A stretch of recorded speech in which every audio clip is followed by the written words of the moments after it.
My name is Kendra, and I'm 34 years old.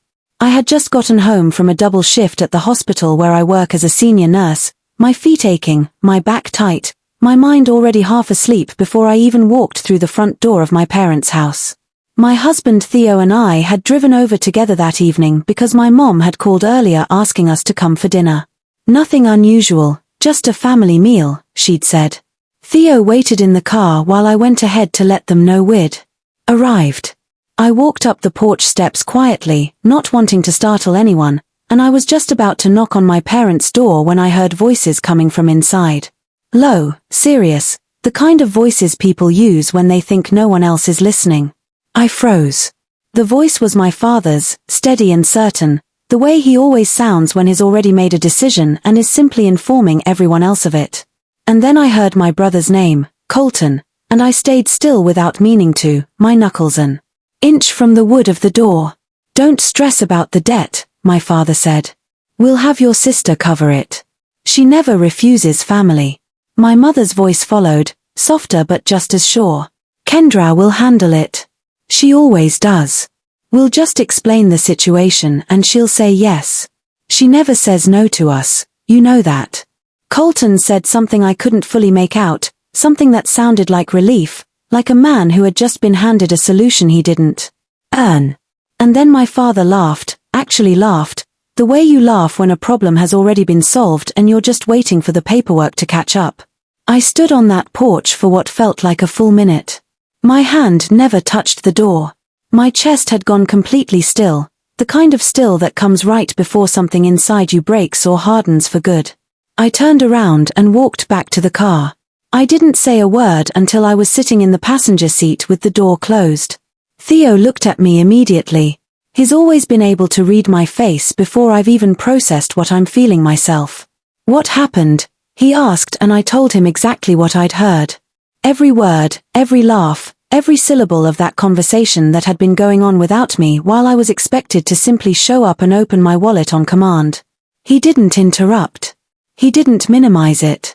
He just listened with that quiet, focused attention he has, and when I finished, he sat back and was silent. For a moment. Then he said, Kendra, first thing tomorrow morning, I want you to move every penny out of your personal account. I looked at him. What? Every penny, he repeated, calm and completely serious. Move it somewhere they can't access, somewhere your name is the only name on it. Your savings, your overtime deposits, everything. Do it before anyone in that house has a chance to call you and spin a story. I didn't argue. Something about the way he said it, not panicked, not angry, just clear and protective, made me trust him completely in that moment. He wasn't being cruel. He was being the one person in my life who was actually thinking about me instead of what I could do for someone else. We didn't go inside for dinner that night. I told my mother I wasn't feeling well, which wasn't entirely a lie. I felt sick in a way that had nothing to do with my body. We drove home in near silence and Theo held my hand the whole way, his thumb moving slowly over my knuckles like he was trying to keep me tethered to something solid. That night I lay awake staring at the ceiling, replaying my father's voice. She never refuses family. They weren't even hiding it. They weren't ashamed of it. To them, my inability to say no wasn't a vulnerability they'd accidentally discovered. It was a resource they'd been deliberately cultivating for years. I was their safety net. Their soft landing. Their backup plan that never complained. By morning, I had done exactly what Theo told me to do. Every cent moved, every account reorganized, everything quiet and clean and completely out of reach. I felt something shift in me as I confirmed the last transfer. Not guilt, not grief, just a strange, unfamiliar stillness that I slowly recognized as the feeling of protecting myself for the very first time. I didn't know yet what was coming, but I was ready. A week later, I finally realized what a genius my husband was when Mom knocked on my door. It was a Tuesday afternoon, and I was home on my day off, still in my comfortable clothes, drinking tea at the kitchen table when I heard the knock. I knew before I even stood up. Something in the rhythm of it, 3 quick, impatient taps, told me exactly who was on the other side. I opened the door, and there was my mother, dressed nicely, smiling the particular smile she saves for moments when she needs something but wants to make it look like a visit. Behind her, slightly to the left, stood Colton, hands in his pockets, eyes not quite meeting mine. We were just in the neighborhood, my mother said, stepping inside before I fully invited her. Thought we'd come see how you're doing. I stepped back and let them in. I didn't say much. I made tea, I set out cups, I sat across from them at my own kitchen table and waited. Theo was in the next room. I texted him the moment I saw them pull into the driveway, and I knew he was close. I didn't need him to speak for me. I just needed to know he was there. It took my mother 11 minutes of small talk before she got to it. 11 minutes of asking about my work schedule, commenting on my curtains, telling me Colton had been going through a difficult time lately. And then, with the ease of someone who has rehearsed this moment and found it completely reasonable, she said it. Colton had accumulated a significant amount of debt. She named a number that made my stomach tighten, and the family had discussed it and decided that the best solution was for me to cover it. She said it just like that. The family had decided. As though I had been present for that decision. As though my agreement was already factored in before I was even consulted. He's your brother. She added. Family takes care of family. I looked at Colton. He was staring at the table.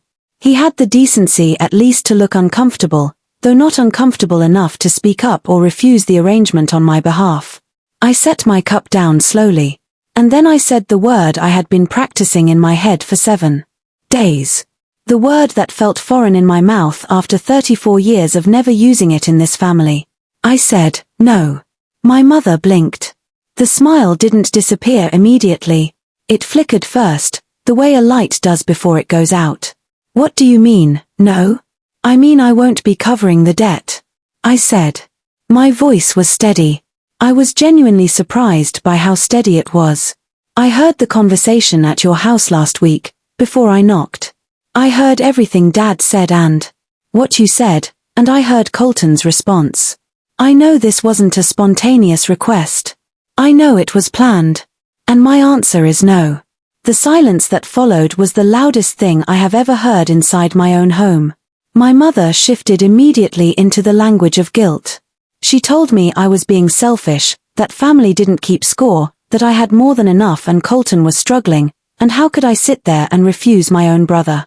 Every sentence was designed to make me feel small, irresponsible, cold. And 6 months ago, even 3 months ago, it might have worked. I might have started apologizing before she finished speaking. But something had changed in me on that porch the week before, and I felt it now like a quiet wall inside my chest that their words simply could not get through. Theo came into the kitchen then. He didn't say anything dramatic. He just stood beside me, poured himself a glass of water, and looked at my mother calmly. His presence alone changed the temperature of the room. My mother tried one more time. She looked at me and said, after everything we've done for you. And I said, gently but without flinching, I'm grateful for what you've done for me. And I love this family, but I will not be used as a financial backup plan that was arranged without my knowledge. That's not love. That's not family. That's just convenience. They left 20 minutes later. My mother didn't hug me at the door.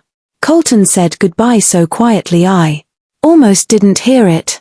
I closed the door behind them and stood in my hallway and felt something I hadn't expected to feel, not sadness, not anger, but relief. Deep, settled, unfamiliar relief.